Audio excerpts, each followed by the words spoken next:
Now, we have to talk about this because obviously this is the first one that everyone who doesn't understand says when they see Hmm. something like the Tinder swindler, a story like this pops out. It's just like, how could you trust him? Why would you ever Hmm. give somebody money? Why would you? Um, I think what they are not realizing the scenario is that these people are manipulated and they trust the person that they're sending money to. Like he wasn't like some person who like immediately came and like asked them for money. Like he took them out to fancy dinners. He Hmm. was actively like he flew them to other countries on business trips with him. Like he was showing them, quote unquote, like what they would expect from, Hmm. a multimillionaire rich person who's like actively actively doing business deals after actively running a business. So like there is very good credibility. Also, they mentioned how he would send them pictures from different locations that he was at. There are like, obviously recognizable locations all across the Hmm. world. Um, and like those pictures, like he would reuse them for every single like new victim, new person he Yeah. was talking to. So like it's not that hard to get a picture in like a different country, obviously. Like you go there once, you take like a couple of different pictures, boom. Like it looks like you're there anytime you want, say it looks like you're there. Um Yeah. so Effectively, he mhm, did like a smart job of like basically making these men believe that he had this money because all like the thing is like this guy isn't like some people on Tinder that are like, oh baby, you looking for some sugar, or like they're not like, mhm. oh, you can make money with Coinbase, da da da da. Like this guy Downloads in from Coinbase. the thing is, it's like from the jump, he's like, oh, I'm going on a private jet to a business deal. Do you want to come with me? And Cecile can see the money he has. She sees the private jet. She sees his business partner. She sees the bodyguard. She sees that he's staying in this luxury hotel. He has Mm-hmm. this nice watch. He has these nice clothes. They talk almost every day for a month, 2 months. She is like smitten by him. And a lot of people think it's just about the money. And like the money is intoxicating, yes. But you can clearly see that like Cecile is someone who's genuinely looking for Also, like a love connection, you know? here's the And, thing. mm-hmm, Here's the thing. Okay, it was this was said best like it was in like a 1960s movie. mm-hmm, And like it still holds true. It shows our society has not changed at all. But it helps because for some reason like a lot of people get caught on that too. They say like, oh, you're just marrying him for the money.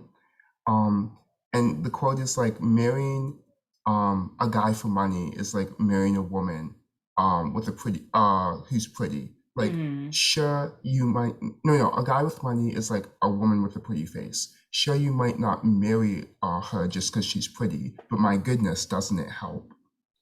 Right. Yeah, like And it does. if he is rich and he's being romantic, he's literally flying her out to other countries, like probably something that she's almost never done before, and definitely never Mm-hmm, done on a whim before. mm-hmm, Just like let's go tonight, fly to a different country. He's being super romantic. He's being charming because he knows how to play the game because he's done this mm-hmm, before. And so he's being romantic. He's being attentive to what she wants. He's doing big gestures. It's romantic mm-hmm. surprise, blah blah blah. And he has money. Yeah. Now let's be realistic, you would be stupid to not jump on that. Like obviously with Tinder Swindler, now people are gonna be more careful. And Mm-hmm. obviously there are some red flags. I'm not saying that it was like all like clear skies and everything. But like if you come Yeah. across a nice guy who's actively cares about you, listens to you, goes out of his way to do things for you, spends money on you, and you know that he's rich, baby, you better do your best to lock that down. You better do your best to lock that down because guys like that only come maybe once a lifetime. Maybe not even once a lifetime. Yeah. And the other thing is that like they had no reason to believe that he wouldn't pay them back because everything about him screams big banks, big Mm-hmm. bands, he's got money.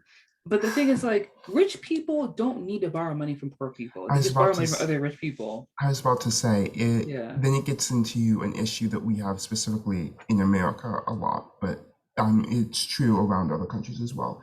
Just financial literacy. Mm, Like if if people in these scenarios knew, like, were more educated about like how money, that seems so bad to say, but like how money works, you Yeah. know, and how rich people stay rich and how generational wealth exists and maintains, they would know to not do this. But since Right. financial literacy is so poor, specifically in America, they they just are completely unaware of the fact that a rich person would never actually have to do that, would never actually have to ask for money from like, someone who's in a lower class than them. Yeah, that would never cross someone's mind. Like, oh, I need money. Let me go talk to this person that I've been talking. No, if I need money, I'm just gonna go talk to my buddy. Realistically, yeah. Mhm. Also, if they need money, they could talk to a bank. They have a long-standing good history. The bank would give it to them, not a second thought. They could ask for Yeah. any amount of money. The bank would be, yeah, sure, because they have a good line of credit. They've been successful in, especially if it's their family. They might have been successful for generations. The bank won't even consider it. They'd be like, here's however much you said you want it. There are a lot of red flags that came up that, like, Hmm. of course, when you're in love with somebody, you care about somebody a lot, you don't pay attention to it in the same way that other people would. Especially because it's so fast too. Like everything's going so fast. They don't even have time to think. That's a very Hmm. important thing. Like this is like boom, boom, boom, boom, boom. Like Hmm. they have no time to like even stop and consider what's going on.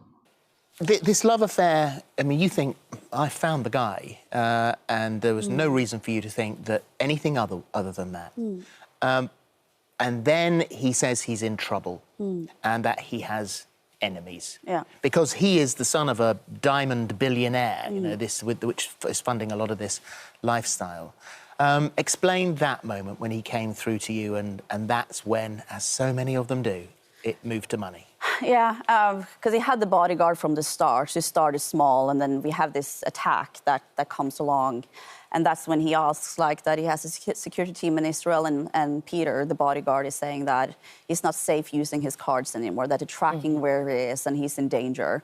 And Actually, just going to jump in because you've mentioned the bodyguard. His bodyguard is now suing Netflix for breaching his human rights, which led him to suffering mentally. He said he had no part in any scam. That's that point. Yeah, sorry. Yeah, but so with that, when that attack was coming, he just said he wasn't safe, and he asked, for my security, can I use your name? He didn't ask for money. He's very clever in his, can I use your name? Can I borrow your credit card for a couple of weeks just to travel around and continue his business, because and to do it safely, kind of. And at the start, it starts small, and then it just escalates from there. Well, horrible. I mean, it was loan after loan, which ended up reaching about £185,000. It was an enormous amount of money, life-changingly destroying. Yeah. Yeah, and just take the time to really think about like how, like, okay, why does he need $30,000 every day, like $10,000, $12,000? Like, he said he'd pay me back. Why is he pay me back yet? Like, what's going on here? All this, like, it's a lot. Yeah. Like, I would understand like that it's a lot to deal with as one person. And the thing that pissed me off the most was that at the end of the documentary, it's very clear that like he did not get the punishment he deserved. Like Oh, he did he's not, free and easy. yeah, like he became a business consultant, which is insane because all he did was scam these women and fraud these women out of so much money, and they still have to pay off this money. And the fact that a American Express knows who he is and knows that he's done this before, like what else are we doing? Like, are we calling the FBI?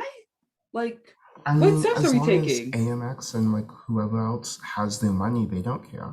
Or like they have people on the hook, and they do. They have all those women on the hook. They don't care. They're getting their money. They have no reason to go after this man. It really is a shame Hmm. because even like at the end of the documentary, you're watching this whole thing unfold.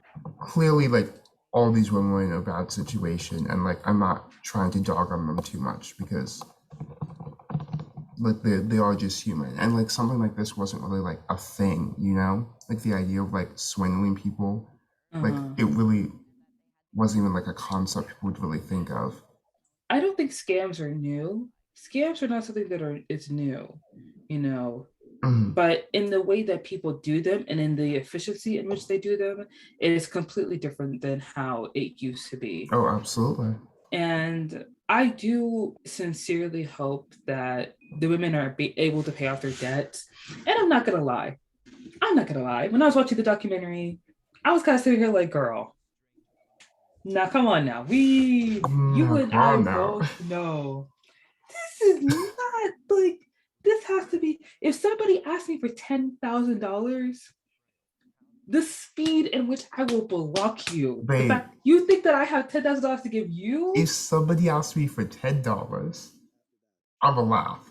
The thing is, they were also looking at apartments together. They're also looking at like living spaces with each other. It's like, if you felt like if you have the credit score to get a living space, you have the credit score to get a loan. So I don't know what you're calling me for. What are you asking me for money? You need to call up your rich daddy and ask him for money. You're the Prince of Diamonds. Sell a watch or something. And it's hilarious to me that that watch was fake. Well, He sent her absolutely. that watch and that it was fake. I was like, wow. It's truly, it does really piss me off that like this guy was able to take all this money from all these women and take advantage of them. You know, a lot of people see it as like, oh, women are stupid and they were doing it for the money and they should have seen the red flags. But there are plenty of people that are like dating, plenty of women that ignore red flags every day. There are women that will fight the girls that the guy cheated on them with instead of fighting the guy who cheated on them. So it's not lost on me that a lot of people do stupid things for love. It's just that when it comes to like money, that's where I draw the line.